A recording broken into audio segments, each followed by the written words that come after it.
از این بینای استقامتی که در جای کارخانه کنسروبراری الماتا قامت افروخته است، ساکنان به قول مورچه‌خانه یا سیرودمترین بینای قزاقستان نام میبرند. شرکت بیناکار با خریدن زمین کارخانه نقشه داشت اینجا 57 بینایی 17 آشیانه بنیاد کند.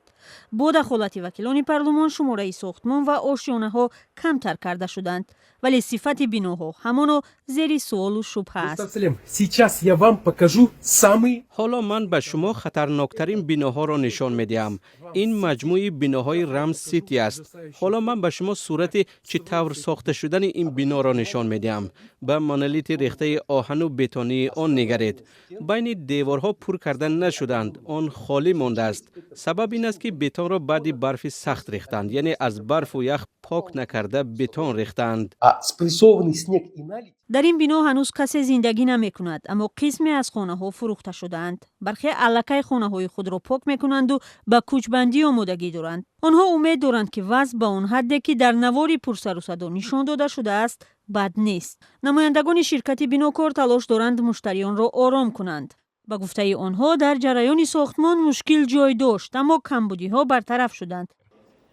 در همین حال اتفاق معماران قزاقستان هم با مشکل در صفت بلندآشیانه های الماتا رو آورده است. در این نهاد گفتند در کدکس نوی بیناکاری که حالا در پارلمان بررسی می شود، با مسئله طرحریزی بیناهای نوساخت در منطقه های زلزله‌خیز دقتی کم داده شده است. همچنین به گفته کارشناسان در الماتا باید صفت ساختمان تمام بیناها سنجیده شوند.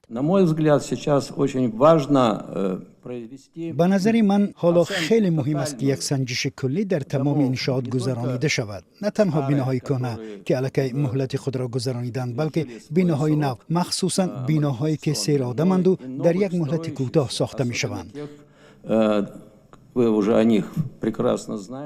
این دلیل را که در ساختمان برخی از بیناهای الماتا بی‌دقتی جای دارد، حکومت شهر هم اعتراف می کند. این نهاد پیوسته روی خط بیناهای استقامتی را تهیه می کند که خریدنشان توصیه داده نمی شود. حالا در شهر 45 بینای بوده است که اجازه پوره ساختمان را ندارند یا با اشتباه و کمبودی بنیاد شدند.